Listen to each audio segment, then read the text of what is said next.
Well, we are facing a massive escalation towards thermonuclear war with Russia, and Putin has just responded to a damning new plan by the White House to launch long-range weapons inside of Russia, teaming up with the United Kingdom to pull all of this off. So we'll get to Putin's response here in a minute.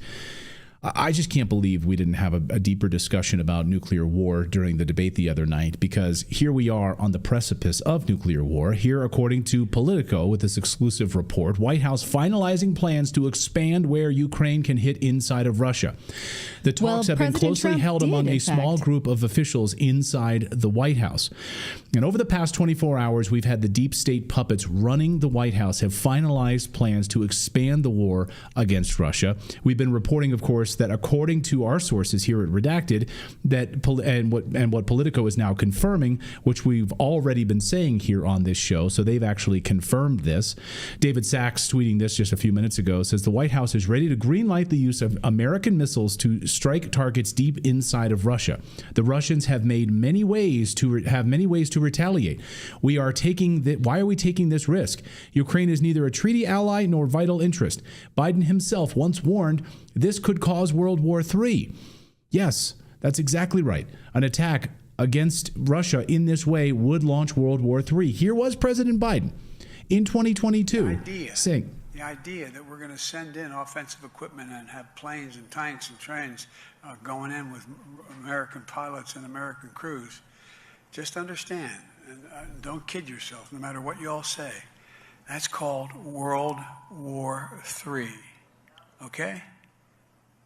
Let's get it right. It's going to be World War III. When President Trump said that, they treated him like he was crazy. Like, calm down, sir. Calm down. Yeah, Trump during the debate was the only one. He's like, we're talking about nuclear weapons. We're talking about nuclear war. And he was saying it almost like into a vacuum, because certainly ABC was not interested in listening to escalate the conversation at all. No, they were worried about fact checking him about violent crime, which they were wrong about. So they're absolutely unfocused on anything that matters. So just so you understand, here are the details. Let's go through this Politico piece, which is stunning. We're talking about war with a nuclear country. White House finalizing plans to expand where Ukraine can hit inside of Russia. The talks have been closely held among a small group of officials inside the White House. White House finalizing these plans to ease restrictions on how Ukraine can use U.S.-donated weapons and better protect itself from Russian missiles, according to a Western official and two other people familiar with the discussions. The details of the plan are still coming together, but officials in Washington, London, and Kiev have in recent days discussed expanding the area inside of Russia that Ukraine can hit with American and British-made weapons. They also discussed how to prevent additional cross-border attacks by Russia, including U.S. agreeing to allow Ukraine to use UK long-range missiles that contain American parts. So these current conversations are ongoing and significant, and it's a significant change to our current foreign policy. Now, Jake Sullivan is highlighted here. Back a number of months ago, of course, was on the record with Jake Tapper, lying to Jake Tapper, saying that we're not going to escalate sending F-16s. And then a few months later, he got on the record with Jake Tapper, and Jake Tapper was pissed. And Jake's like, you basically lied to me. You told me in February that you were not going to send F-16s, that this would be a dramatic escalation along the ladder to war, and you said you wouldn't do it, and now you're doing it. So you're basically lied to me. What changed? Oh, well, we've always been sort of examining the dynamics of the war and kind of looking at things. And what do you call this? Mission creep. There's a word for it. It's happening. Mission creep. It's disgusting, and it's deeply troubling. And is there a bigger story in the world right now? I mean, just so you understand the details here, we're talking about war with a nuclear country. And I guess the United States is okay with that because Europe would be wiped off the face of the map first. And, you know, America loves that idea, right? Just like they did with the Nord Stream pipeline bombing. They destroy the Nord Stream pipeline, send Germany back into the dark ages. Economies in ruin, businesses closing, drives up the American dollar, drives down the euro. The United States sends barrels and barrels of natural gas because, well, the Nord Stream pipeline's blown up, so now you need to buy it from us. Right? Europe will be wiped off the face of the planet first, and make no mistake about it. Just so you understand the details here, the plans of which are already being rolled out. This is like we're hearing about it now. This is already in motion, guys. Well, this is a fact, massive escalation towards nuclear war. In the newsletter today, we linked you to a call for a study from the Department of Defense asking for contractors to study the effects of fallout on agriculture in Europe from nuclear war. So we know Europeans, you won't be eating unless you like radioactive eggs. We don't give a shit. We're just going to study it and see how it then affects our food supply, if it in fact will reach the capital of Panem. We're going to get more of a deep dive on this nuclear angle in just a second here. So Vladimir Putin was just asked about this escalation from NATO, the United States, and the UK. And the reporter asked him very directly about this escalation. What does this mean for Ukraine now to have these weapons to launch inside of Russia? And Putin, he explained, he's like, look, you have to understand, first of all, Ukraine can't do any of this by themselves. They don't have satellites. They don't have these weapons. All of it is being orchestrated by NATO. And there will be consequences. Watch. Но когда речь идет об использовании высокоточного оружия большой дальности западного производства, это совершенно другая история. Дело в том, что я уже об этом говорил, и любые эксперты это подтвердят, и у нас, и на Западе. Наносить удары современными высокоточными системами большой дальности западного производства украинская армия не в состоянии. Она не может этого делать. Это возможно только с использованием разведданных со спутников, которыми Украина не располагает. Это данные только со спутников или Евросоюза, либо Соединенных Штатов, в общем, с натовских спутников. Это первое. Второе. И очень важное, может быть, ключевое, заключается в том, что This is the most important part. Pay attention. В эти ракетные системы могут, по сути, вносить только военнослужащие стран НАТО. Украинские военнослужащие делать это не могут. И поэтому речь идет не о том, чтобы разрешать украинскому режиму наносить удары по России этим оружием или не разрешать. Речь идет о том, чтобы принять решение о том, что страны НАТО напрямую участвуют в военном конфликте или нет. Если это решение будет принято, это будет означать не что иное, как прямое участие стран НАТО, Соединенных Штатов, европейских стран в войне на Украине. Это их прямое участие. И это уже, конечно, существенным образом меняет саму суть, саму природу конфликта.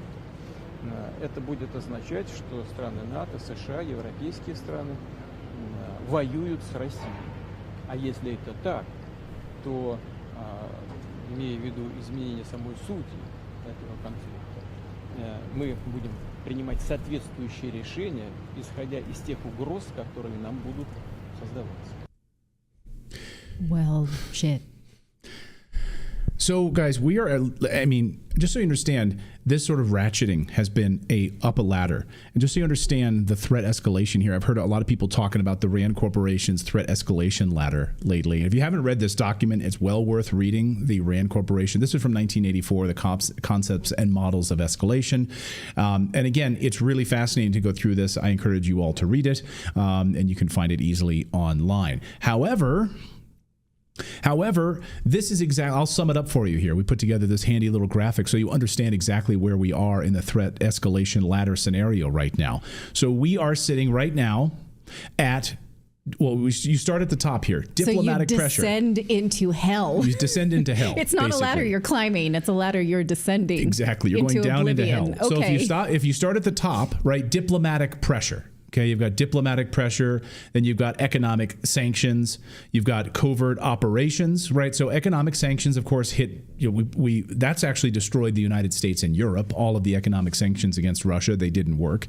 Covert operations, we've highlighted here on the show, the special military operations, the special operations forces in Ukraine carrying out operations against Russia, American soldiers being killed, French soldiers being killed, Polish soldiers being killed in covert operations against Russia, attacks inside of Russia. That's already happened. Then you have limited military action. That ship has already sailed. More than limited military action, active involvement from NATO. Then you have a regional conflict. Okay, regional conflict into full-scale war, followed by nuclear war. At each level, we are hitting each of these markers now. And by the way, each of these markers, President Biden, the Biden administration told us we would not hit, that we would end with economic sanctions. No, American soldiers are not going to be involved in any kind of covert actions. That's a lie. Then limited military action. Oh, F-16s, NATO forces, American forces on the ground, directing these traffic, launching these missiles, these HIMARS missiles and others. Regional conflict. How much higher do we need to go? I mean, it's all unfolding right before our eyes. Where is this going to end? And certainly they do not want President Trump to be president of the United States. He was the only one during the debate that said, stop this, put an end to this.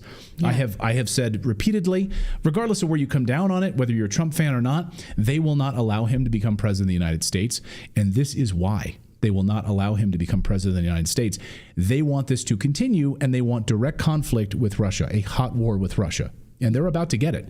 And Kamala Harris, when she's elected, because you know the deep state wants that, this is going to escalate into a full-scale war and then potentially a nuclear war. And Europe will be wiped off the map first. I mean, think about where your head goes around this. Like, am I safe where I live? But even if I am, do I want my government killing people with nuclear war? Can I live with that? You think about the food supply, you think about everything that we are feeding into now and being distracted by it with culture wars when we really have very few options to vote for peace because it's being taken from us. We're going to talk more about this sort of fictional dystopia that we find ourselves in that is reality, and how the rhetoric around war is just being hidden from us. But we've been warned about it. So we're going to talk about that more in the show. Well, but thank you for that graphic, Clayton. That was terrifying. Yeah. And it's evident with, all the endorsements coming out for Harris, what they're wanting to do, with Cheney and Bolton and all those people. So it's clear that they know that Trump is not going to do their bidding and they want war. So now they're all on the side of Harris. About it. If you needed any more evidence that the deep state military industrial complex is running the show, look what just happened in Ukraine overnight. The Pentagon now giving the green light to Ukraine to openly attack inside of Russia using U.S. weapons. Can you provide us an update on Ukraine's incursion into Kursk? Well, firstly, is that consistent with the United States' sort of understanding of what Ukraine can and cannot do with U.S. weapons? Thanks for the question. So yes, it is. It is consistent with our policy, and we have supported Ukraine from the very beginning to defend themselves against attacks that are coming across the border and for the need for crossfires. So they are taking actions to protect themselves from attacks that are coming from a region that are within the U.S. policy of where they can operate, our weapons, our systems, our capabilities. What? Now that Biden is officially brain dead, the deep state is now crossing right over Putin's red line and attacking Russia. Who is in charge in the White House? Who is it? It's not Biden, so can they tell us who's running the show? What the hell are Americans doing supporting a neo-Nazi government in Ukraine, the most corrupt government in Europe, attacking Russian forces inside of Russia? Did you sign up for this? I sure as hell didn't. And NATO is now attacking Belarus as well. They are now on high alert. The air defense forces of the Belarus Air Force were put on high alert. The point is that we suspect that this is not the first time that the armed forces of Ukraine have violated all sorts of agreements, violated all sorts of rules of behavior, and violated the airspace of the Republic of Belarus. Shit is about to hit the fan, guys, and the American public deserves answers. Did Biden, as commander-in-chief, order these attacks, violating his own red lines? If not, then who is doing it? Is Kamala Harris now in charge? We have to stay woke. Like, everybody needs to be woke. It really, truly makes me sad as to what's happened to this country. And So you know why we're having a general election now, don't you, Will? Well, you said before that it's because he doesn't want to be a wartime prime minister. What do you mean by that? Well, I've got my informants in the Ministry of Defence, and Rishi Sunak had told them 6-8 months ago that the generals, the admirals and the air vice marshals, that he doesn't want to be a wartime leader. And the information I've got is that we've got British personnel. They won't be classed as service personnel now, but they will have been in our military very recently. We're firing British missiles, Storm Shadow missiles, out of Ukraine into Russia, being controlled by UK citizens. And so the Americans are doing the same with their weapons. The Germans, the Poles, everyone else is doing it. The French, they're all doing it. We are effectively, we're actually at war with Russia now. They just haven't squared it with Parliament, haven't told Parliament officially, they haven't told the people. And this is escalating. And, we believe in, nuclear deterrence, which is why we've got our Trident submarines with our 215 alleged warheads. We haven't got that many. And we've got those because people don't attack us because we're a nuclear power, and we're constantly poking the Russian bear in the eye that's got around about 6,000 nuclear warheads. Doesn't make sense at all. Well, they could wipe us off the face of the earth. Yeah. And also, if you think about it, since 1991, the end of the Soviet Union, we've moved NATO 1,000 miles nearer to Russia. Russia hasn't moved nearer to us. And Putin's been telling us for 10 years, I'm not going to let you put nuclear missiles on my border in Ukraine. And what did the Americans do when the old Soviet Union wanted to put nuclear missiles in Cuba 90 miles off the Floridan coast? We had the Cuban Missile Crisis. Well, nearly ended the world. We're going to go there again, I think. Does Trident actually work?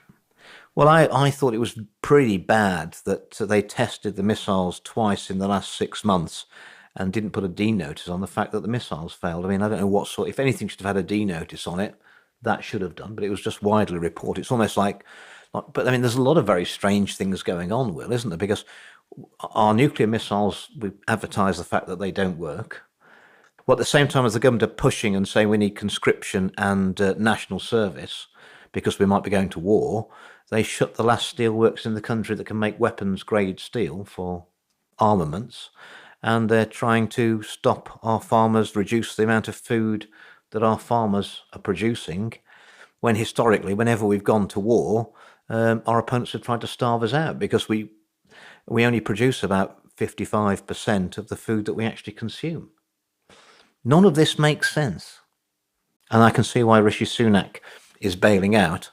But I imagine being, the hedge fund manager that he is, he's got his financial positions all geared up to make an awful lot of money out of a war.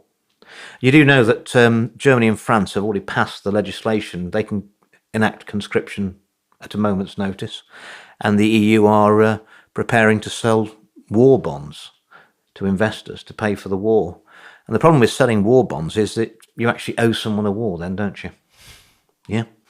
We need some sensible heads. We need some statesmen in the House of Commons to stop this madness, because all that a war with Russia will give us is a lot of grief.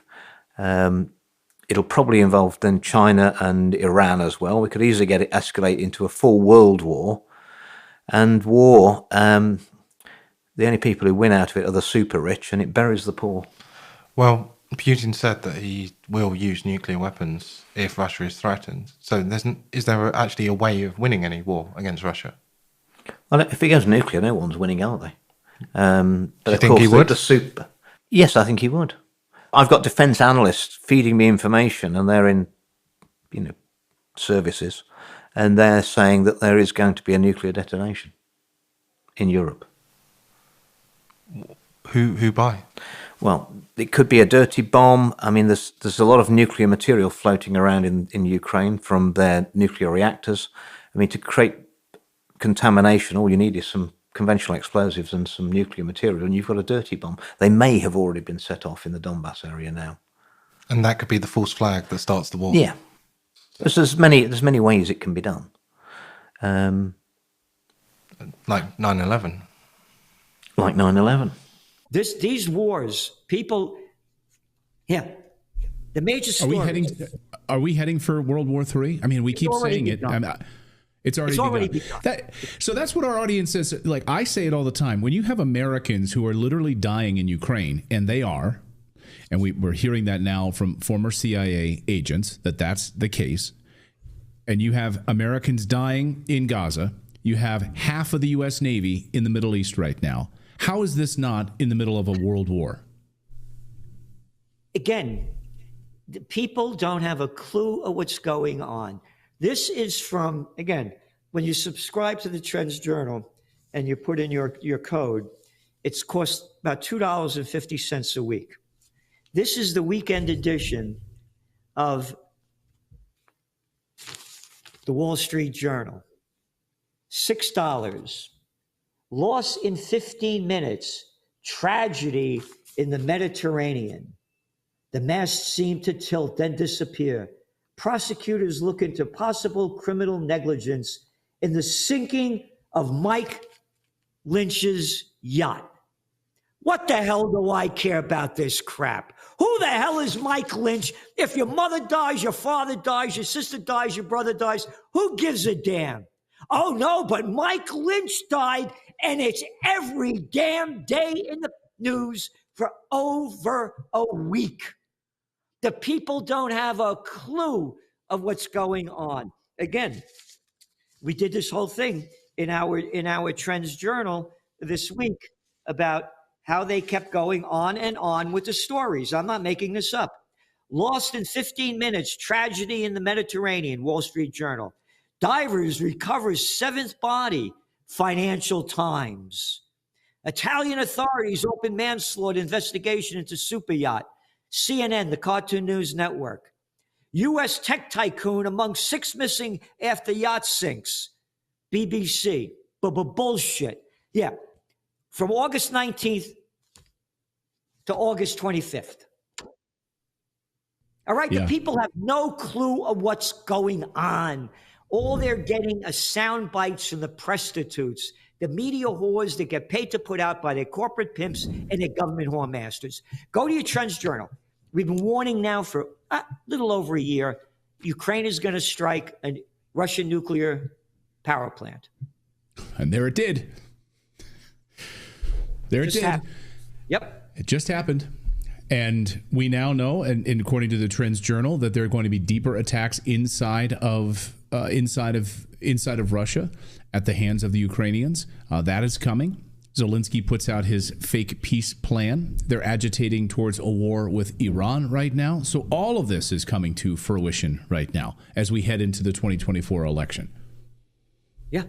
And again, I'm having a peace rally up here in Kingston. I'm having Judge Napolitano, Scott Ritter, Max Blumenthal, Anya Parenpil, and others. I'm fighting for peace. I'm a warrior for the Prince of Peace. Again, you mentioned my trend forecast, and I made my name when I called the 1987 stock market crash, the dot-com bust, the Asian currency crisis, but other things, from bottled water trends to clean food. The New York Times, I coined that term, so on and on. I mean, we're looking at the whole world over here. We're going to, this is serious stuff. Again, Israel's going to keep ramping up this war. You read the op-ed piece in Haaretz, the Israeli newspaper, this past Sunday, by top guys in Israel, warning that Israel is going to destroy itself by ramping up these wars. Again, you don't have to be a rocket science to figure this out. What are there, not about 9 million people living in Israel and 91 million up in Iran? I mean, these are the Persians. They're not, these are very advanced society. This war goes, they keep attacking and shooting things into Iran. This thing is going to escalate. And as you pointed out, the United States has all these ships that they're bringing in there, these aircraft carriers, and one after another. And that little clown Kirby, the mouthpiece, came out for the United States, said the United States is going to defend Israel if Iran attacks. So Americans being used as cannon fodder. It's exactly what's going to happen. And again, this is none of my business. Here. It is our true policy to steer clear of permanent alliance with any portion of the foreign world. The nation which indulges toward another in an habitual hatred or an habitual fondness is in some degree a slave. Is a slave to its animosity or to its affection. That's George Washington's farewell address. Right. And now you got these little clown boys that couldn't fight their way out of a paper bag. There's a real guy that fought, saying we got to get involved in all these wars. You want to go over there and go support the war? Go over there and fight. Go over there. This clown, Lindsey Graham. They keep this little boy over and over and over again we have to do to Iran, this and that. This guy couldn't fight his way out of a paper bag, one after another. So anyway, this is very serious. There's going to be a false flag event that's going to get us into this. Thank you for saying that. Thank you for saying that. A false flag event. You're predicting a false flag event. We've been predicting it here on the show. We don't run the Trends Journal, but we've been saying they're going to use a false flag in order to drag us into a war with Iran. That's exactly what's going to happen. Yep. Whether it's a USS Liberty style attack or something else. Why is half of the American Navy right now positioned in the Middle East? Half. They're all sitting ducks. They're waiting for a false flag attack in order for us to be dragged into this war, and it'll probably happen. I'm no trends forecaster, but it'll probably happen before the election. What do you want to bet? I'll bet you. I'll bet you, Gerald. Yep. And there's something else too. I think that there's a good opportunity that Biden is going to say, that I'm not feeling very well, and we're going to turn the presidency over to Kamala Harris. So now she'll be running as president. Yes. And here, I didn't know this until 2 years ago. As I always say, when all else fails, they take you to war. What followed the Great Depression? World War II. What followed the dot-com bust? The War on Terror. You could Google this up. Franklin Roosevelt seizes Japanese assets. This is what comes up. Mainstream news, history, today. You ready? On July 26th, again, false flag event. On July 26th, President Franklin Roosevelt seizes all Japanese assets in the United States. You know why? Those dirty Japanese, in retaliation for the Japanese occupation of French Indochina. Wait a minute. What the hell are the French doing in Vietnam, Cambodia, and Laos, and you got the nerve to call it French Indochina? You're robbing their rubber, their tin, rape, pillage, stealing. How dare those Japanese go in there? You read the article, along with the United Kingdom and the Dutch and the United States, they cut off 88% of Japan's oil. They only import 100%, and 3/4 of their global trade. Can't understand why they bombed Pearl Harbor. I haven't figured it out yet. Yeah, and we pretend we didn't know about Pearl Harbor well ahead of time. Talk about another false flag. Talk about another false flag. Gerald, thank you for dropping truth bombs on us as always. Our audience loves you. I love you. I think what you guys do at the Trends Journal is very important, and one of the few like our show who is anti-war and pro-peace. And that's why they're trying to silence us. That's why they're trying to silence you. That's why they go out of their way to try to keep you down because of the mainstream. So, by the way, you guys have a 10% thing for our audience, I think. If they go to trendsjournal.com/redacted, you guys have been kind enough to give our audience, if they want to sign up for the Trends Journal, 10% off. So thank you. Use our coupon code trendsjournal.com/redacted. I'm telling you, it's must read every week. And again, it's like almost 217 pages is the current Trends Journal. And you're going to get actual news, real information, real forecasts, the likes of which you won't get from like the Wall Street Journal and the other garbage media out there. So Gerald, as always, thank you so much. And when is the big event, the pro-peace event in Kingston, New York, that people want to go and attend? September 28th. And you go to Occupy Peace, occupypeace.com for more information. I'm a warrior for the Prince of Peace. If we don't have peace on earth, it's going to be hell on earth. We got maniacs in charge. These guys are out of their mind, and women. Look at Kamala Harris's DNC speech. I'm supporting Ukraine. Israel has a right to defend itself, and we'll be there behind it. Yeah, on and on and on. They're warmongers. How about the crap they used to spew out? If only women were in charge. Oh, yeah, right. Hillary Clinton, when they said Gaddafi died, we saw he died. Yeah, Madeline, not all that bright, asked on 60 Minutes, is the price of 500,000 Iraqi children under the age of 5 dead because of what Bill Clinton did worth the price? Yes, it is. Anyway, it's the human spirit And we have to bring back that high human spirit, and it's up to everybody to do it. United we stand, divided we die. It's up to you.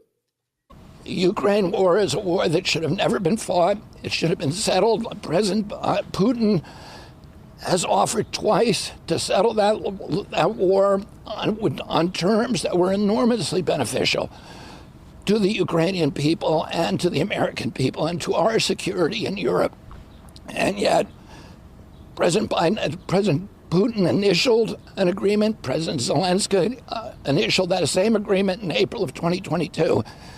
And President Biden sent Boris Johnson over to force Zelensky to tear up that agreement. And since then, it's probable that over 500,000 Ukrainian kids have died unnecessarily in a war that is enriching BlackRock because they own all of the military contractors that are supplying that war.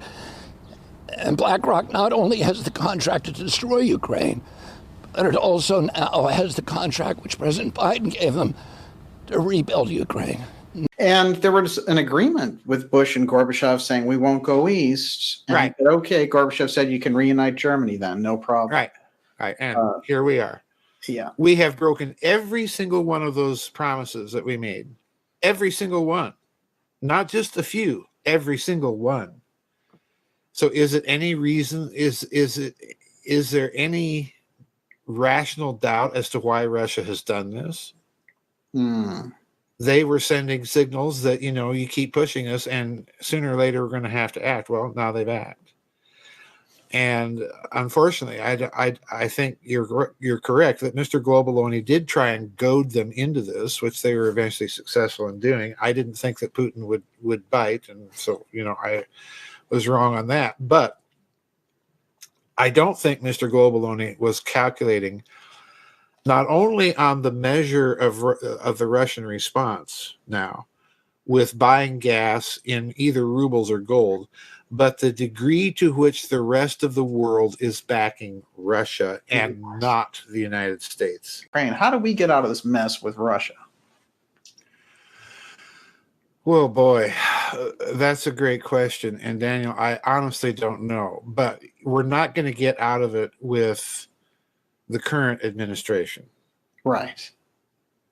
In other words, there has to be, and we've got to remember the Russian attitude now toward America.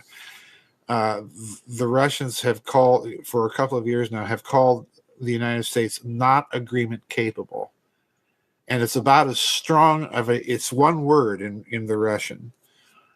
And it's a very, very strong term. And what they mean by that is there is absolutely no sense in trying to talk or negotiate with this country because it's run by a bunch of crooks and liars. It's and recently Russia has taken to calling us the empire of lies. Wow. And when it comes to the Ukraine war, we're being lied to about it. In what way? Well, we were lied to from the beginning. We had this comic book depiction which we see on every war. There's a bad guy who's unspeakably evil. Yes. Who's planning world conquest or a terrorist attack on on America. And we have to be the good guys and go in and stop it. And, the background of the Ukraine war is much more complex than that. The U.S. has been involved, and particularly the neocons in the White House. I wouldn't say particularly, I'd say a group of people that are known as neocons since 2001 have been talking about putting NATO in Ukraine. Now, and I'll give you some the background. In 1992, the walls came down and the Soviet Union collapsed. Gorbachev went to Tony Blair and to President Bush, who were the UK and US presidents at that time, and said, I'm going to do something extraordinary that basically is going to have the rest of Russian history branding me as a traitor to my country. I'm going to withdraw 400,000 Soviet troops from East Germany, and I'm going to allow you to reunify Germany under NATO troops. So you're going to move NATO troops to a hostile force into our barracks and our bases. I'm going to do that. And the only commitment I want from you is that once I allow Germany to reunify, to become part of NATO, that you will never move NATO further to the east, because we're going to now release all of these Soviet states that were part of the Soviet Union. They're going to become independent states, and we don't want NATO moving into those. And James Baker, who was the Secretary of State at that time, famously said, we promise that we will not move NATO 1 inch to the east. So Gorbachev now did that, and he's now, despised in Russia. And then in 1996 and 1997, so 5 years later, Zbigniew Brzezinski, who was the first kind of the father of the neocon movement. What the neocons represent in a sentence is that they were a group of people who believed, and Donald Rumsfeld and Jonathan Yu and Paul Wolfowitz, Robert Kagan, Victoria Nuland, who's now at the top His wife, State Department official. Their belief was that the U.S. had won the Cold War, and that victory gave us the privilege of dominating the world using our superior military unipower status and our superior military status for the next century. So their principal blueprint document is called Project for a New American Century. In other words, America would own the 21st century. So Brzezinski says, okay, we should start this process by moving NATO into all the former satellite states. Well, and this was 1997. At that time, George Kennan was still around. Now, George Kennan, as you know, was the principal architect of the Cold War containment policy. He's arguably the most important, most respected diplomat and statesman in American history. Oh, he said, if you do that, you are going to provoke a violent response from Russia. They cannot live with NATO on their borders. They cannot, any more than we would live with, with a Soviet alliance in Mexico and Canada. At that time, Bill Perry was Clinton's Secretary of State, and Bill Perry said, if you do this, if you go forward with this plan, I'm going to resign, because it's so foolhardy. You are forcing Russia into a violent military response. And the U.S. ambassador to the Soviet Union at that time, who is now the head of the CIA, said the same thing. It's the worst mistake America can make to move NATO to the east. So we went ahead and did it. We moved it not 1 inch, but 1,000 miles, 14 countries, and then we put nuclear-ready missile launchers, Aegis missile systems, which are made by Lockheed and can take Tomahawk missiles 12 minutes from Moscow. We could, in 12 minutes, decapitate the entire leadership of Russia.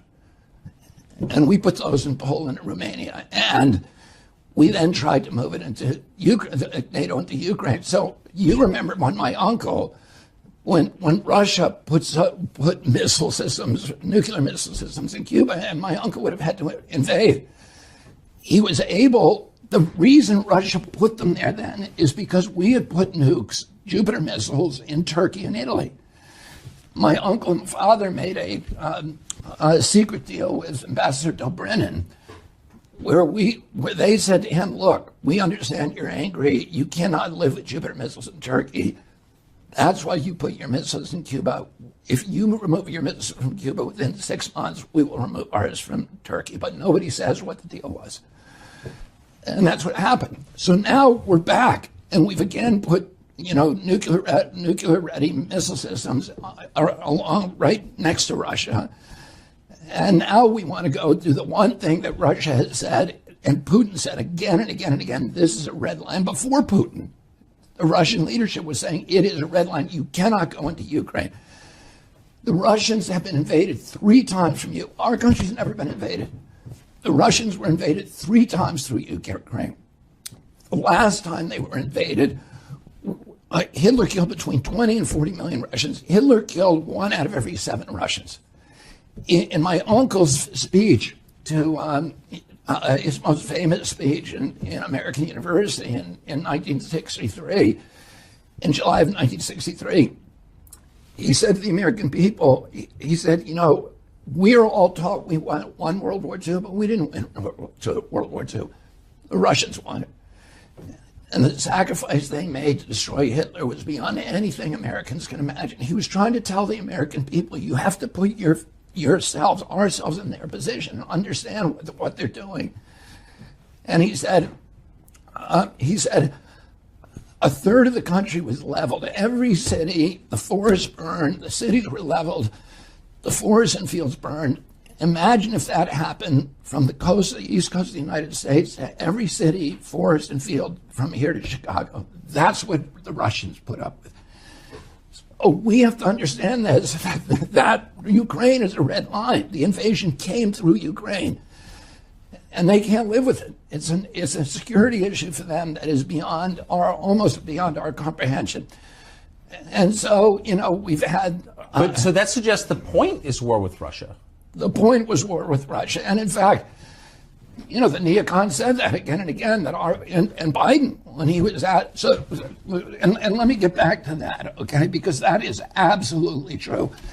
The Biden, was first of all, in 2014, to go through the modern history, 2014, there are riots it's called the Maidan Rebellion in Ukraine, which we're not told that we are financing those riots. The newspapers never told us, our government never told us. USAID, which is a CIA front, put $5 billion into funding those riots. Those riots lead to a coup d'etat against the first democratically elected government of the Ukraine. It was a government that refused to choose sides and to say we're going to be on the side of the West. So we wanted them out. A month before that government is overthrown, Victoria Nuland, who's the part of the centerpiece of the neocon ideology and who is now a high-level official in the State Department, has a secret call with the U.S. ambassador, which is tape recorded and is now public, which anybody can go and look up, where she is picking the new cabinet for Ukraine, which is a U.S. Western cabinet. So they're picking the new government a month before the old government is overthrown. Is that how democracy when Victoria Nuland picks her government? Well, that's the point. Is USAID doesn't really do, and the CIA don't do democracy. The CIA has overthrown, I think, 83 governments between 1947 and 1997. That's a third of the governments on Earth, and most of them were democracies. Oh, it doesn't do democracy. It does coup d'etats. So then, to put the rest of this history, and we put in a Western government. Everybody says, well, the Russians started this by invading Crimea. But put yourself in Putin's position. And I'm not an apologist for Putin, by the way. He went into Ukraine. It was illegal. My son went over there and fought against it, and risked his life in the Kharkiv rebellion. I'm not making excuses for him. What he did was brutal. It was illegal and it was unnecessary. But we have to understand our role in the provocations. And so if you're in Putin's position, now you're looking at Ukraine, and Ukraine is being run by a pro-U.S. government. What's the first thing he thinks? They're going to take Vladivostok, which is the port in the Crimea on the Black Sea, which has been a Russian port, their only warm water port for 347 years.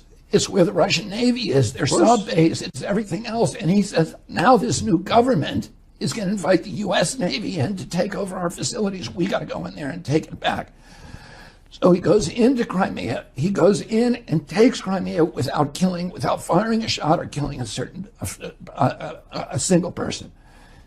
The Crimean population is largely Russian, and they welcome the invasion. So, again, I'm not making excuses for him, but I'm saying we have to understand. My uncle always said we have to understand the position of our adversaries, and what forces are they dealing with. So So then then the Russians, now there's, as soon as we put in that new government, the first rule they pass is to make the Russian language essentially illegal in Donbass and Lugansk, where 90% of the population are Russian. And there's then peaceful uprising, which people begin dying. They turn violent. Now, which side made them violent is a dispute. But it's not a dispute that the Russians were now being treated. The ethnic Russian population in Ukraine is now being treated like red-headed stepchildren. They're not, they're being slapped around and they're being abused and they're not being allowed to practice their culture or their language. And so there's a vote then in Donbass, Lugansk, where they vote 90-10 to join Russia. Russia says no. Putin says no. I don't want you, but let's sign an agreement that protects you. So they put together an agreement with France, Germany, and Russia called the Minsk Accords. The Minsk Accords say leave Donbass and Lugansk as part of Ukraine, but make them semi-autonomous so they can speak their own language, and so the Russians who live there are going to be protected from violence by the government. And the Russian parliament or the Ukrainian parliament won't ratify the Minsk Accords, but France agreed to it, Germany agreed to it, and Putin agreed to it. So then Zelensky runs in 2019. Zelensky is a comedian and he's an actor. And I'm not saying that in a derogatory way because my wife is a comedian and actor, but I'm saying it because here's a guy with no political background who wins the election with 90% of the vote. Why did he win the election? He won the election because he ran on a peace platform. He ran promising that he would sign the Minsk Accords. He gets into office. The minute he gets there and he's told everybody, I'm going to sign the Minsk Accords and settle the peace with Russia, he suddenly pivots. And we don't know what happened, but the rational assumption is that the U.S. government told him he could not do that.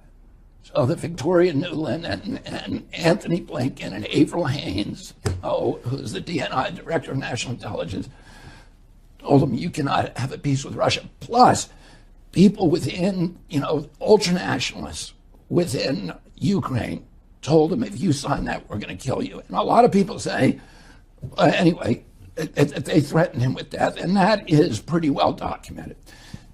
Then Russia invades. But Russia only invades, and so we say, oh, look, Putin is trying to take over Europe. But they only send in 40,000 troops. I think there's 3.5 million people in Kiev, so they clearly did not want to take the country. He clearly wanted to bring people to the negotiating table. He did not send in enough troops to take all of Ukraine. So then Zelensky comes to the negotiating tables, and we now know this, and this is recent information.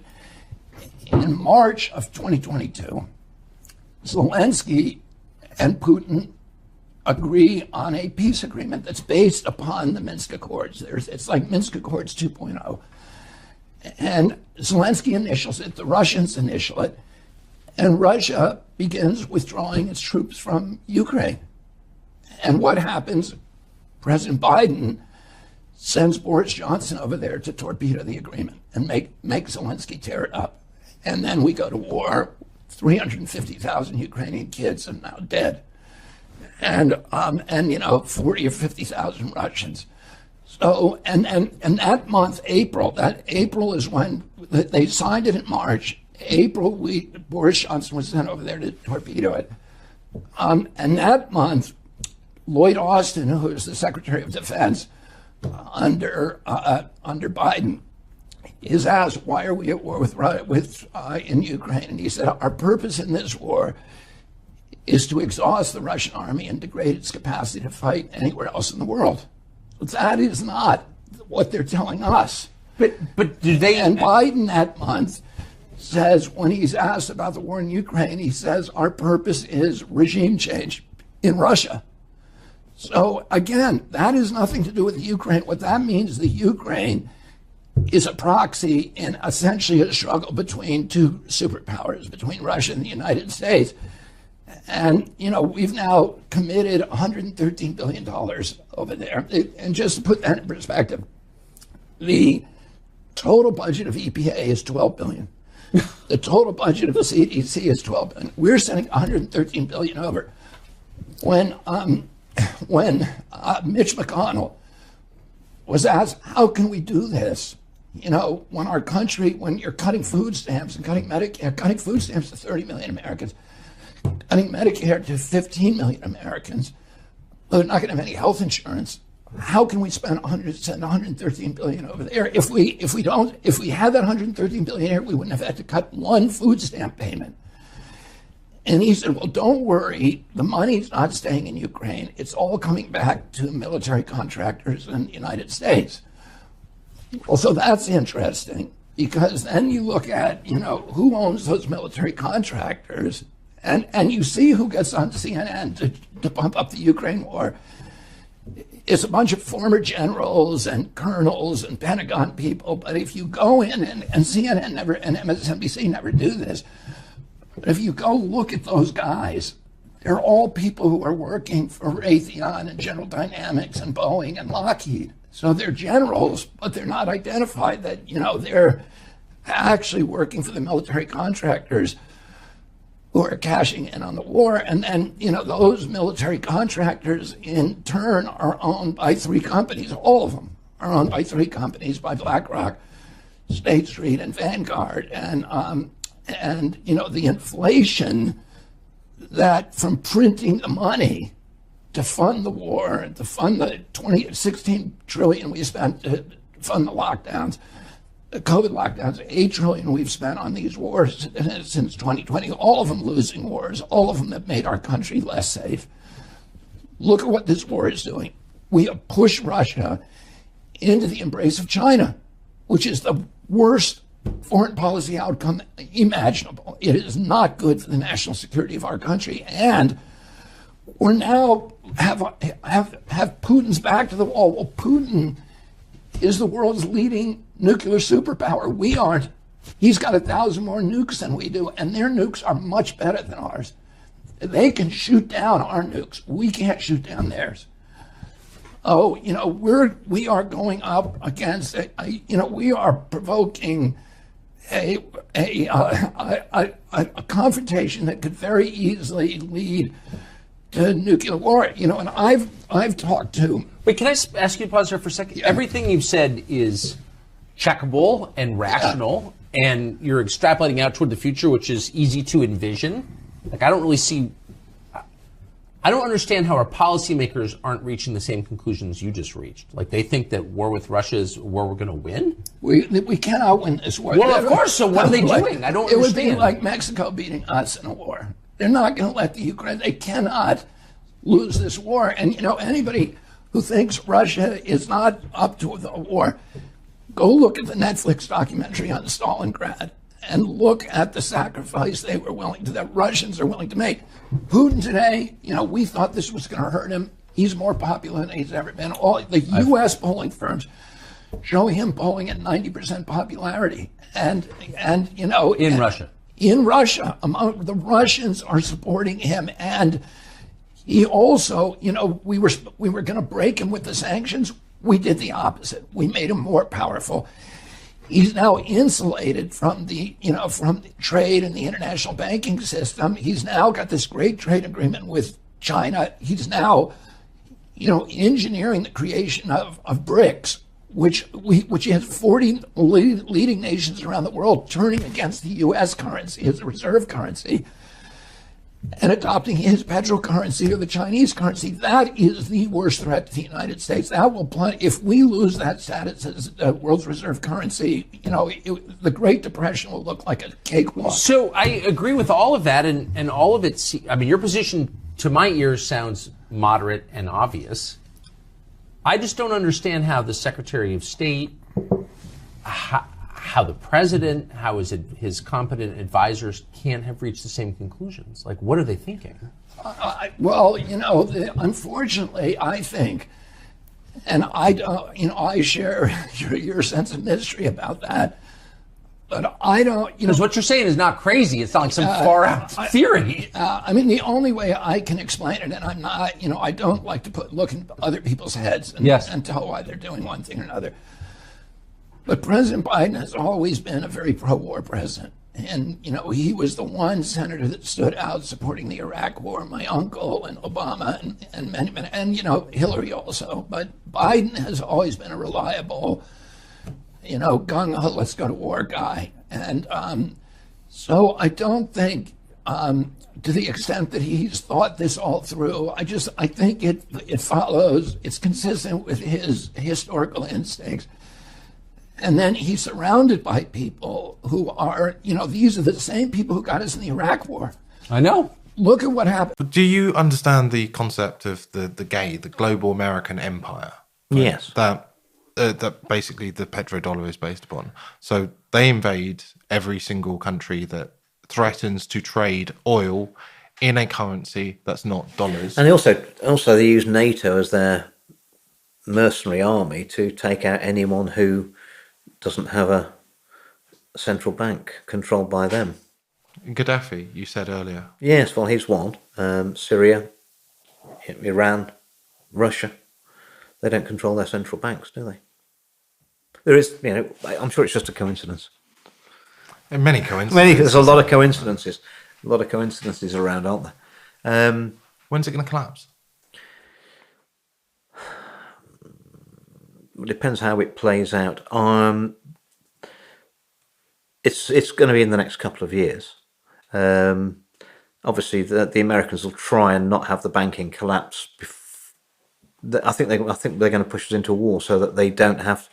They'll say that they then won't have any elections in November.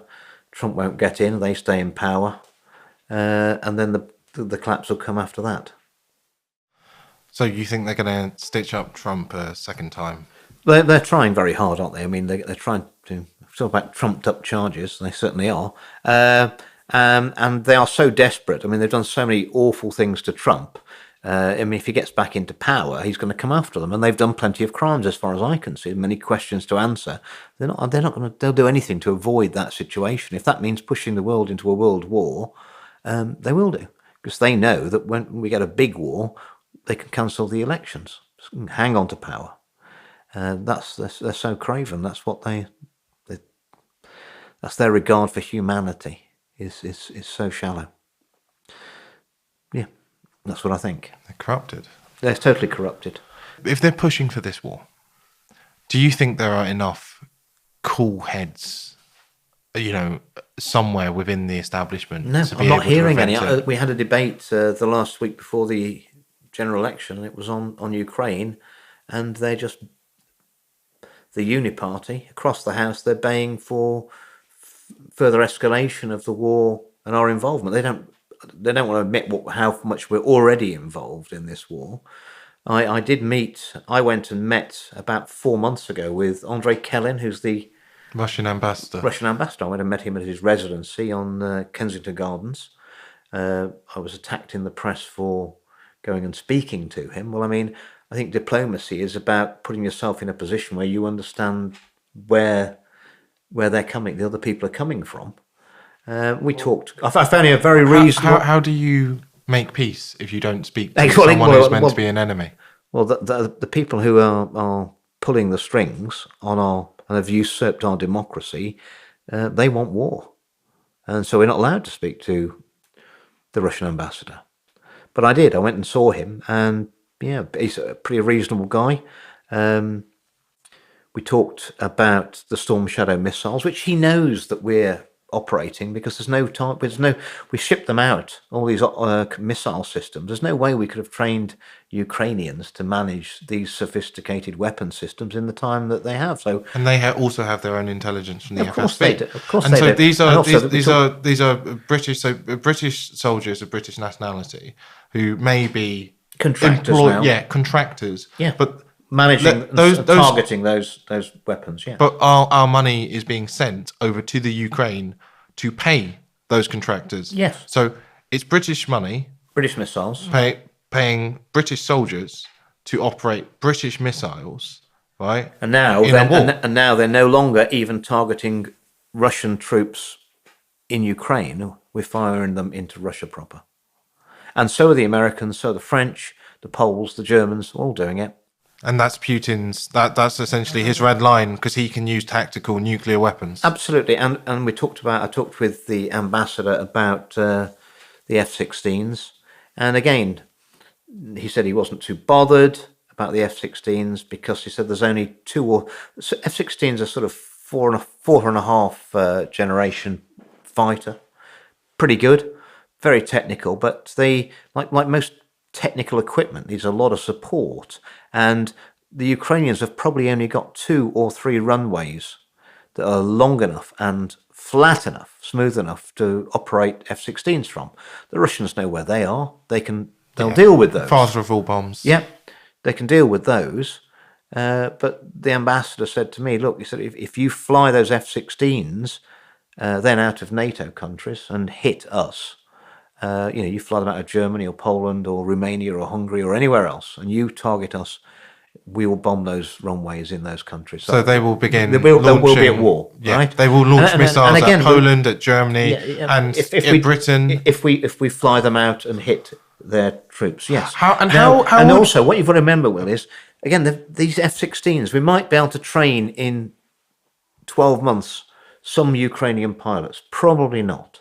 They're going to be probably NATO pilots. But each one of those machines probably needs 100 people on the ground, engineers, to maintain them every time they fly. They're going to be NATO personnel who are maintaining those F-16s. They won't have trained all the Ukrainians to maintain a completely alien 4.5 generation fighter they'd never seen before. They're going to be NATO personnel. It isn't Ukraine that's fighting Russia in Ukraine. It's NATO. And the Russians know it. Putin must not win. That would show that aggression works and force is rewarded. It would be dangerous for our own security and for the whole world. So we must sustain and step up our support for Ukraine. So now NATO is responding to Putin's response, to their response. You see how this goes, this escalation? So when Putin uses the word existential, an existential threat, he means a threat to the very existence of something. In this case, a threat to the existence of Russia. The threat to Russia's existence is NATO, walking right up to their doorstep. Now, a few weeks ago, NATO posted a tweet saying, we never made a deal with Russia. We never told them that we wouldn't expand. We never put that in writing. We're a defensive organization that is totally peaceful, and we have every right to expand.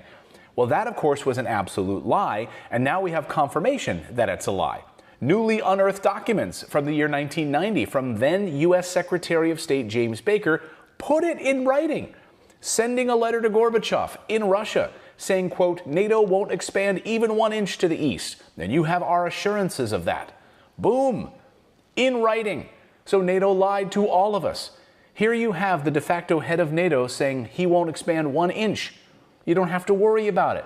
And just look at that expansion to Russia's doorstep. This is a crazy time lapse showing just how far and how fast NATO has marched. Not only has NATO expanded, but they've quite literally surrounded Russia. This is not going to end well. Now we need to look at the North Korean piece of this, and it's often overlooked how deep these alliances are.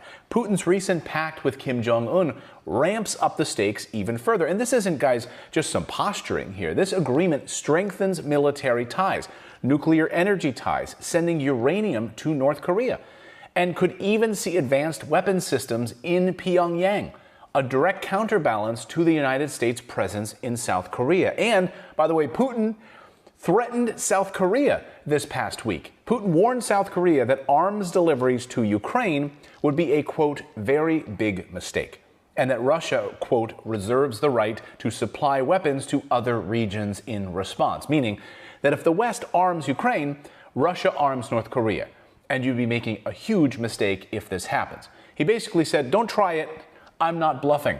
We're at a very perilous precipice right now. Putin's warnings cannot and should not be dismissed. He's aligning military might with strategic partnerships and has set clear red lines that NATO and the West cannot afford to ignore. They can't afford to ignore these signals or misrepresent them as mere saber rattling. He doesn't bluff. As Nigel Farage said, if you poke the bear, you're going to get attacked. And the moral of the story is if you poke the Russian bear with a stick, don't be surprised when he reacts. So guys, well, NATO appears barreling towards World War III. This after President of Russia, Vladimir Putin, offered up a peace agreement, which NATO, unceremoniously crapped all over. Now, Viktor Orban, the Prime Minister of Hungary, warning all of us that yes, in fact, NATO is moving to expand, building 3 additional bases and plans to push us into full-blown war with Russia. Watch. A NATO úgy akarja segíteni Ukrajnát, hogy létrehoz egy úgynevezett NATO-ukrán missziót. Ez azt jelenti, hogy a NATO fogja koordinálni az Ukrajnának adandó fegyverek átszállítását, létre fognak hozni 3 nagy támaszpontot, ahol átadják a fegyvereket Ukrajnának, de még itt NATO országok területén, Lengyelországban, Szlovákiában, Romániában. Mi erre nem vagyunk hajlandóak. Szerintünk, ahol fegyvereket adnak át, az katonai célponttá válik az ellenség nézőpontjából, és ott bármi megtörténhet. És tehát az ukrán misszió azt jelenti a NATO felől, hogy létrehozza ezeket a fegyverkoordinációs átadási pontokat. A második, hogy a NATO tagállamok pénzt dobnak össze, hogy támogassák Ukrajna katonai erőfeszítéseit, és harmadrészt pedig kiképeznek ukrán katonákat. Van egy vita, hogy a saját területükön vagy Ukrajna területén, de a lényeg, hogy a frontra menő ukrán katonák kiképzésében közvetlen szerepet vállalnak. Most Magyarország ebben nem akar részt venni. És ezt a problémát kellett megoldani. Nyilvánvalóan van rajtunk egy óriási nyomás. 31 tagállam tol bennünket bele, hogy úgy, ahogy ők, mi is álljunk át a béke oldaláról a háború oldalára. And he's not the only one. We have Serbian President Vučić also saying the very same thing, that war with Russia will start in about 3 months. So 3 months till a full-blown war, this appears to be what NATO wants, and NATO seems to be getting this. Let's ask former CIA intelligence agent Larry Johnson, who has some impeccable sources on this. I wanted to get Larry's assessment of this from an intelligence perspective, and what is sort of like happening in the back channels right now as this appears to be barreling towards war. Larry, welcome back to the show. Good to see you. Hey, Clayton. Great to be with you, man. So, we see Putin put out this peace proposal the other day, and NATO just immediately just stepped all over it. No, we're not going to be giving back this land. This is not going to happen. And it appears that the only solution from NATO's perspective is like a surrender of Russia, which is not going to happen. So what do you think is happening right now, sort of back channels to maybe prevent World War III, or are we heading towards a full-blown World War III? With respect to your last question, yes, that's where we're headed. Putin he's playing a game of poker with the West, and the West doesn't realize it's not holding any cards. So when you go back and look at the negotiations that took place in March of 22, Putin at that point was willing to let Luhansk and Donetsk stay within Ukraine. That was then. The West, as you correctly noted, crapped all over that, told Zelensky to back out of that. He did. So they didn't get that deal done. So now here we are. Putin has put a new deal on the table. Okay, this deal now says, all right, we're going to keep Donetsk, we're going to keep Luhansk, and we're going to keep Kherson and Zaporizhia. But come to the table and talk. We'll everything else is open. Notice what wasn't on that list. Odessa. So Putin has left Odessa in play for them, giving the West and Ukraine an incentive to save something of Ukraine. And what did the West do? Once again, as you said, crapped all over it. Okay, they missed this opportunity. Next stop, Odessa and Kiev. So the Russians are prepared. They recognize they are at war with NATO. They're not just fighting Ukraine. And Putin made that very clear last week when he spoke before the foreign ministry. And I was in Russia for the St. Petersburg International Economic Forum a week and a half ago. And it was during that week, on Monday, that I think it was Monday, June 4th, June 3rd, there was a decided shift in what both Vladimir Putin was saying, what Foreign Minister Lavrov was saying, and Deputy Foreign Minister Rybkov was saying. They were making it very clear that the West was playing with fire and that Russia was not going to sit back and be a punching bag. That was their bottom line. And so it's up to the West to figure out what it's going to do. The Russians are prepared to go to war. And here's the real problem. The West is delusional. It's out of touch. It believes its own advertisements. And it's in the self-delusional state where they've convinced themselves that Russia is weak, that the only reason Russia's hanging in there is because of China. And so what the Russ really wants to do is go after China, as you saw Jens Stoltenberg, the head of NATO, say just today. They want to fight China. These guys are like a drunk in a bar that's out of control, wants to fight everybody. And like that drunk in the bar, incapable of throwing a punch. It's really disturbing, and Viktor Orban doesn't want to be a part of it, it appears, the Prime Minister of Hungary, as we just played that sound from you. And here he's laying out exactly what he's being told from a NATO perspective. I mean, this is kind of amazing. I mean, here you have a NATO member saying NATO wants to expand, added 3 additional bases, and they want full-blown war with Russia, and we don't want to be a part of it. I mean, I've never seen anything like this happen before. Right, and Slovakia is saying the same, and Turkey. Now, that's the key one, because the Turks weighed in last week, said, okay, hey, we want to be a part of BRICS. We're tired of getting stiffed by the Europeans for 25 years. We've been trying to get into the EU for 25 years, and they keep, giving us the finger. Right. And now Turkey said, okay, we're getting to BRICS. And the Turks told the rest of NATO, hey, if you get into war with Russia, count us out. Why is that important? Turkey represents the second largest military force in NATO. Without Turkey, NATO's an empty shell, because right now in the U.S. military, the entire strength of the U.S. Army, 455,000. That covers the globe. Russian military is 1.3 million. Normally, any army that's going to get in an offensive action against a defending foe, in this case, Russia would be the defending force, needs a 3-to-1 advantage. Well, do the math. They got 1.3 million. That means you better be going in there with about 4 million folks. They can't even meet the recruiting goals in the United States. The only way they're meeting the recruiting goals now, they lowered, last year they wanted to recruit like 70,000. They missed it. This year they're saying, yay, we're making our goal. Because they lowered the number to 55,000, okay? Right. This is how they play. Yeah. When you're lying to yourself like this all the time, and you don't even recognize you're lying to yourself, that's a sign you're in trouble. And, of course, we learned now the House of Representatives is pushing forward with this move to make mandatory registration for service members, men 18 to 26-year-old in the United States into selective service. So as part of a national draft age. So this is really, really scary. I mean, and you heard the Serbian President Vučić also saying that in about 3 months, this is when they're going to war. Like, they're privy to this information, whether through intelligence sources or not. I mean, what from your intelligence sources, when you hear Vučić say something like 3 months, that's when we're heading to war with Russia, or NATO is heading to war with Russia, do your alarm bells go off? Are you able to confirm, deny anything like that on your side?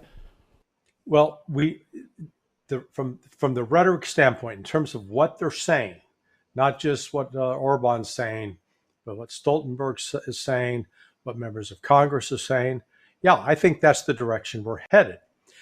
But here's the problem. Behind that talk, it's easy to be, tough talk and the bombast and the belligerency. But that means you got to put in place, under the U.S. military, what's called JOPS, the Joint Operations Planning Execution System. there's a thing called the tip fiddle. Well, that is the time phase introduction of troops. So tip fiddle means you got to start notifying units, okay, hey, you're going to deploy, and they get the warning, they get an alert order, and then they get a warning order, and then they get a deployment order. And then, so that takes time.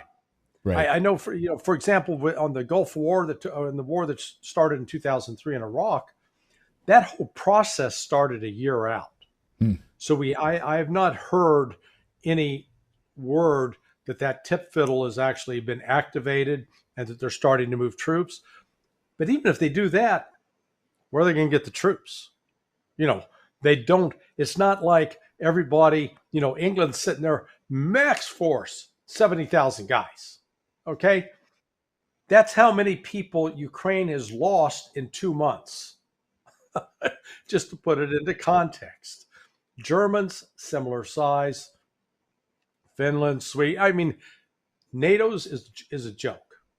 And it's talking, its mouth is trying to cash checks that it just can't actually write. Is it possible then that we wouldn't see NATO trying to go into a direct hot war with Russia, but rather continue down this path? After all, President Biden over the past few days signing that ridiculous 10-year agreement with Zelensky to funnel billions more in weapons and money into Ukraine for 10 years. I guess really regardless of whoever's president, they know that they wanted to get this done before Biden's replaced in office by Gavin Newsom in the next few weeks. So they want to get this done ahead of time so that Trump can't undermine it, can't pull this money back. Is it possible that it'll just continue to be a sieve where we'll just continue to pour money and weapons to clean out the stocks, but not actually go into a full-blown direct hot war with Russia, or has that ship already sailed? Well, the U.S. can't figure out what it wants to do, and neither can NATO. Because on the one hand, they continue to talk like, okay, we got to step up and get that funding for Ukraine. Except even Stoltenberg admitted, about 3 weeks ago, hey, all of you NATO countries have promised the ante up for Ukraine. Where's your money? You've refused to pay up. Right. So they're not kicking in, and at the same time, the rhetoric is shifting. Well, Russia's a problem, but China's the threat. We got to deal with China. And so then you start scratching your head saying, okay, guys, can we get rational? Right now, we got a U.S. aircraft carrier task force in the Red Sea. And they can't stop the Houthis, for God's sake. These guys are wearing sandals and carrying curved daggers and throwing missiles at us, and we can't stop that. But by God, we're going to take on the Chinese. And while we're at it, we're going to fight the Russians. Okay, get the bottle away from them. Take the syringe out of their hand. It's like a degenerate drug addict. Yeah. They are completely divorced from reality. And, it's one thing to talk about it, but it's the other thing to do. Yeah. And here's the reality is the ability of the United States to do is extremely limited, particularly in this year where you've got a presidential election. Do you think all the young people are lining up going, good Lord, I never thought about enlisting, and being drafted is a great idea. Plus they're taking away my TikTok. I can't wait to vote. Right. I can't wait to and you're going to send me to fight China? Yeah, sign me up. Yeah, they are devoid. By the way, how are we going to get there? You're going to get on a ship that's completely vulnerable to the hypersonic missiles that China has, and we don't? Oh, yeah, that makes sense. Yeah, get on an aircraft carrier. Yeah, get on a sitting duck aircraft carrier from the 1970s. I mean, they are really devoid of reality right now. It's like me when I was in junior, in elementary school, and I thought I was going to play in the NBA. Yeah, it didn't happen. And well, we'll see. We'll see if Vucic is right. 3 months, 3-month countdown is on. We'll see if Orban is right. The NATO expanding 3 additional bases and wants a hot war with Russia. We'll be watching all of this as we head into whoever replaces Joe Biden here in the next few weeks, as we head into this crazy 2024 election. Larry, you're going to be very busy. We're going to be busy. Yeah. And what I can tell you now, which is a bombshell, is that Reform supposedly Eurosceptic don't want to talk about, and they won't talk about, and neither will the Conservatives, because it's all uni-party policy. Labour have already committed they're taking us into a defence pact with the European Union. So that's in their manifesto on their computer. So a new NATO. We're already in NATO. We don't need a defence pact with the European Union. The European Union are enforcing the defence and security union across all member states. That's the only deal on offer. Labour are going to take us into it. They're going to use the threat of the war with Russia as the reasoning behind it. And it's basically a rejoin conspiracy under the table between all the parties, and Reform aren't willing to speak out on it, which makes them complicit. The Defence and Security Union, which Labour will take us into. EU army. Well, there's no EU army because there is no EU army, but it's better than that for the EU. It gives the EU control of all the member states' armies. And this will give the European Union, the unelected leader, currently Ursula von der Leyen, full control of the UK's Army, Navy, Air Force, MI5, MI6, GCHQ, access to the Five Eyes, and our local police forces. And our nuclear weapons? Yes. So this is now a mega state. This is something that all world talks about. Eurasia, East Asia, Oceania. Well, it's a far worse situation, than we were in, as far as sovereignty is concerned, than we were in before we left. It's worse than before we left the European Union. How can anyone be a sovereign nation when you don't have control of your own armed forces, secret services, or your own police? And it's an unelected, appointed EU commissioner.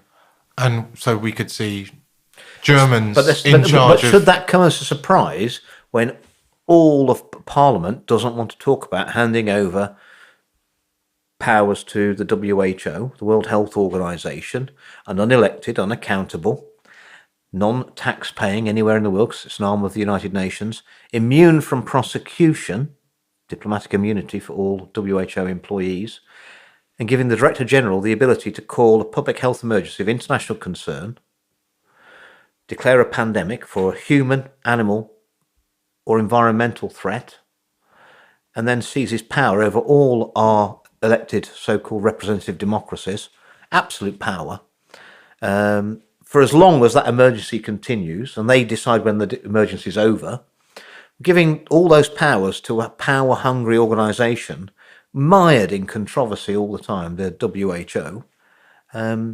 Do you think that's going to lead to more emergencies or less emergencies when they only get the powers when they declare emergency? Bear in mind, the United States is lying about weapons of mass destruction and nuclear weapons, but this time it's about Iran because they want a war with Iran so badly they can taste it. So this week, Iran's new president and the Supreme Ayatollah said they both would talk to the U.S. about a new nuclear agreement if the United States agrees to lift sanctions. But the U.S. won't do it.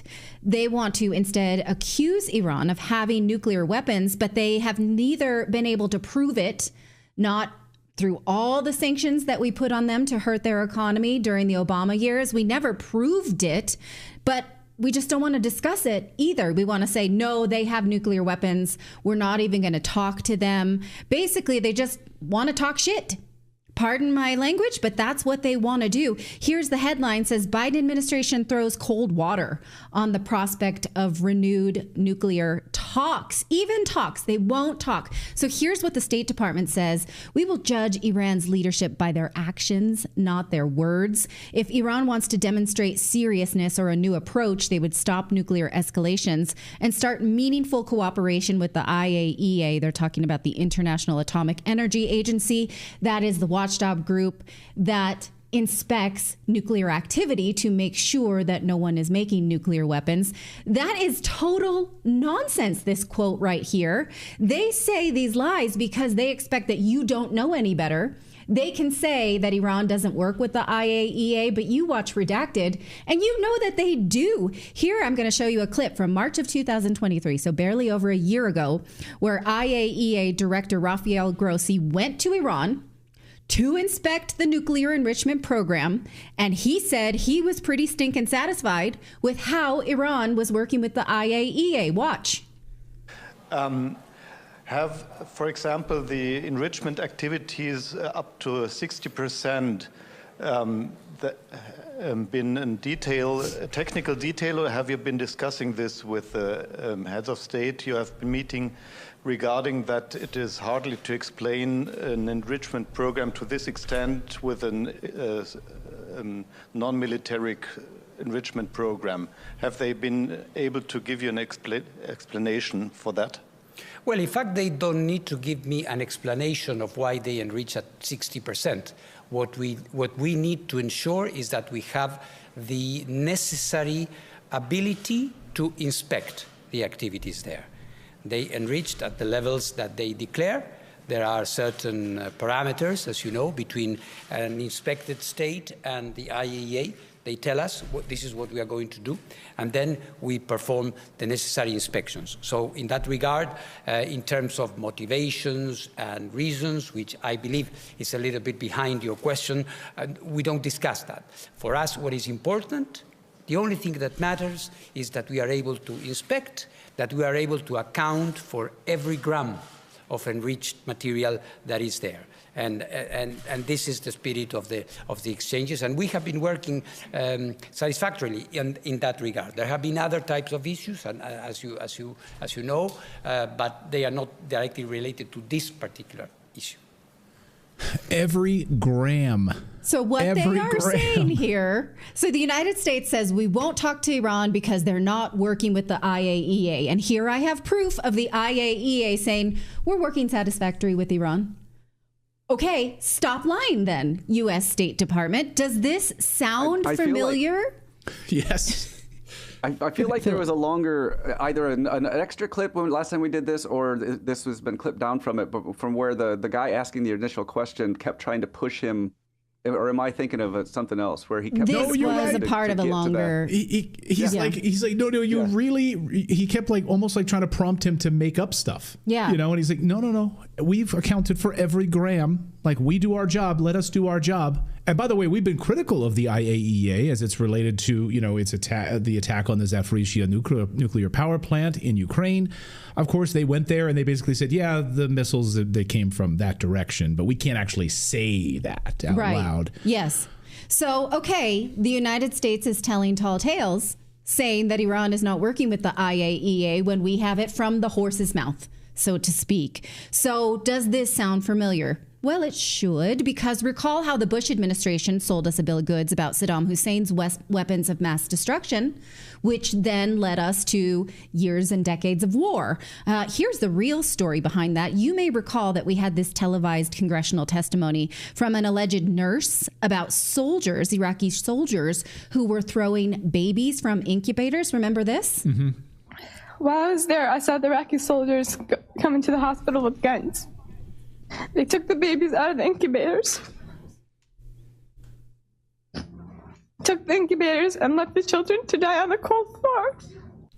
She's such an amazing actress, isn't she? Okay, that was a lie. She was 15 years old, not a nurse. She was the daughter of the Kuwaiti ambassador to the United States at the time. Here is what Scott Horton's great book, Enough Already, says about this. It talks about how this propaganda, I'm reading to you from the last paragraph, the last sentence of the first paragraph, because this is very shocking and I want us to collectively absorb this, to remember how we were manipulated. It says, this propaganda was made to break the American people's reluctance to go to war, their latent so-called Vietnam syndrome, and scare the Saudi king into allowing the attack to be waged from Arabian soil. So what they're saying then is that the United States, we tried to learn our lesson from Vietnam and say, we're not going to do this anymore.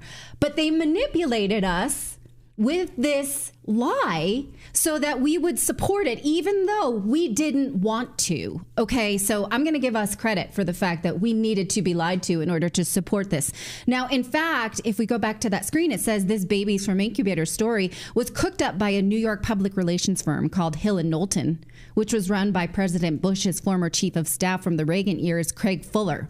This lie was presented by the daughter of the Kuwaiti ambassador. Now, later it talks about how the Bush administration claimed that there were 250,000 Iraqi troops and 1,500 tanks lined up on the Saudi border, preparing to conquer Riyadh. And that also was a lie. In fact, the St. Petersburg Times from Florida, not a Russian press, but in fact, American press, obtained Soviet satellite photos while attempting to confirm the story. And they published it and they offered these stories to the AP, Scripps, Howard, CNN, but none of them none of them would run it. They wanted a war. They had exculpatory evidence and they would not run it because they were trying to manipulate us into war.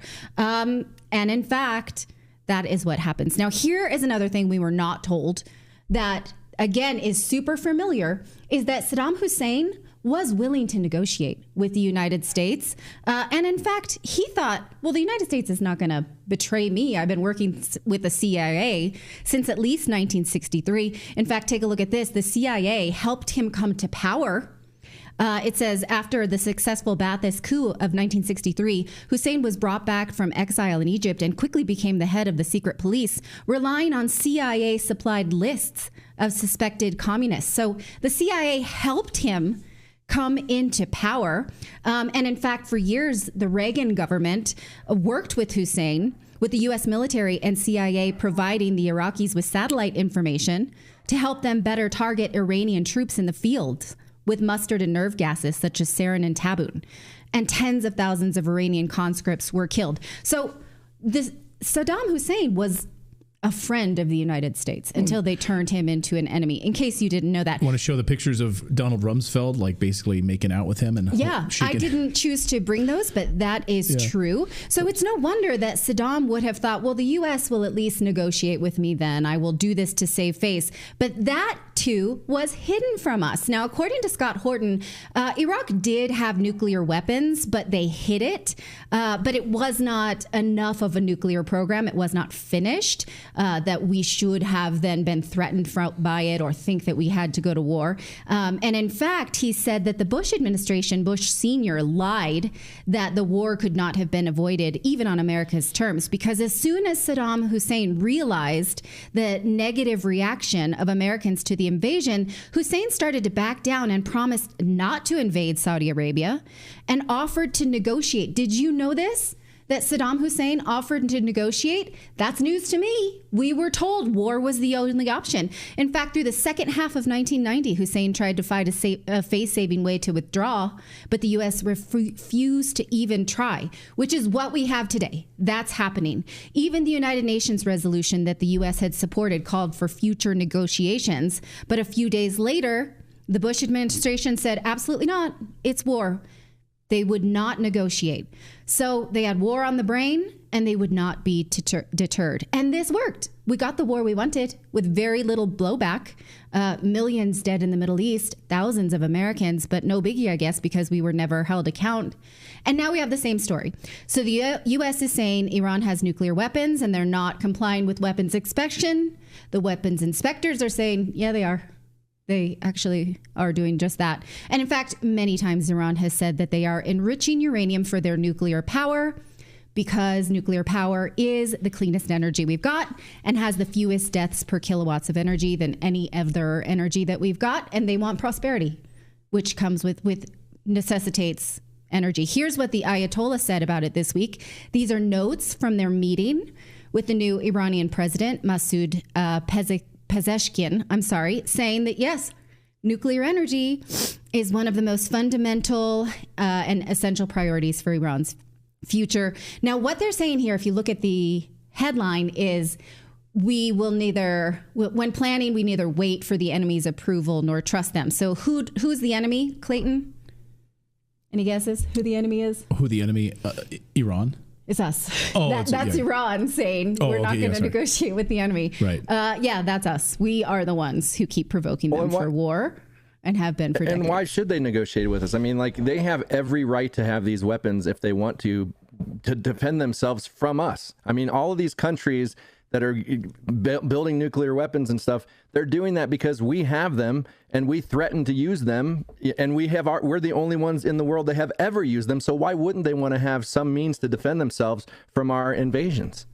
Well, think what they're offering us, though, right now. They're saying you can take a look at our nuclear program, even though we hacked it for ourselves during the Obama and Bush years. We hacked their nuclear centrifuges. We're the only ones to ever launch a cyber weapon in the world, and we did it on Iran with Israel's help. But they're saying, hey, if you want, we can come to a new disarmament deal.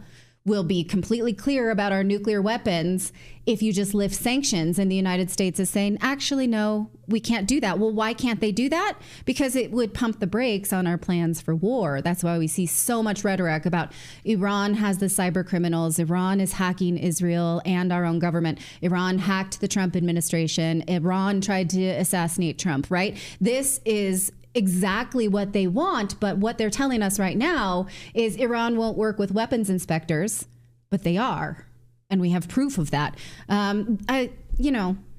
The only thing that this really bums me out, this story, more than most, but I like this take on it, which makes me laugh, which just prevents me from crying. This is from one of my favorite ex-users, the redheaded libertarian, is, finally, a war with Iran, because it reminds us that these neocons have wanted this for a very long time, and their plans, their evil plans, are finally being hatched if we let it. If you're listening to the audio version of this, that's a picture of John McCain in the sky. I think that's also John McCain and John Lewis, I believe. Yeah. Clayton and I had a discussion. Can we put it back up? Do you guys think this is John Lewis, who did also want a war with Iran? I think that's the both of them. And some of the comments on here are pretty funny because they're saying there's no way that guy, especially John McCain, would be in heaven. Because he wanted war so badly. He had a whole song that he would sing about bomb Iran. He loved the idea of bombing Iran. And then you have so many, of course, members of the United States Congress, all the neocons in Congress right now, the Lindsey Grahams of the world, Mike Turner, Mike Rogers, all of these guys that want war with Iran in the worst possible way. And that's exactly what the deep state wants. I mean, they absolutely want a war with Iran. And by the way, that's what Benjamin Netanyahu wants. The end of a cycle brings a war. We had the 30 Years' War, the new 30 Years' War that lasted off and on from 1914 to 1945. They called it World War I and World War II, but it was just a war for 30 years. And it changed the world of before into the one we've been living in ever since. And now the US empire that it delivered is winding down. And so there's war in Ukraine. And there's war in the Middle East that's probably going to get worse, and the threat of it getting bigger all the time. And that's to try and distract us, because that's what war's for. The rich get richer, and the mass of the population get distracted by the horror. And while the bullets and the missiles fly, the same rich elite are manoeuvring, concealed by the fog of war, to secure their unimaginable wealth and the control that it affords. They're doing all this, they're changing things around so that they get to keep their gazillions, their trillions, and and possibly he pushed it so that they've got even more, we've got even less. And they do all that while there's a war going on. And the next few years will be ugly, and the pain will be considerable, but that's what happens when, to torture that earlier metaphor a bit more, when we sit on our backsides in the theatre eating popcorn for all this time, we get flabby, lose all our muscles. It hurts when you finally have to stand up and move. But the sooner we get up and back into the real world, out into the daylight, the better. I say the world is on the cusp of change, big time. Ancient ways of controlling the world by a twisted handful of ghouls are hopelessly exposed in a way they've never been exposed before to so many people. Finally, the means of control might be slipping from the grasp of those who've always had everything their own way. So the old game is over, and as a result, away from all the piss and wind of general elections here, there and everywhere, there's everything to play for in pursuit of something very different and much, much better.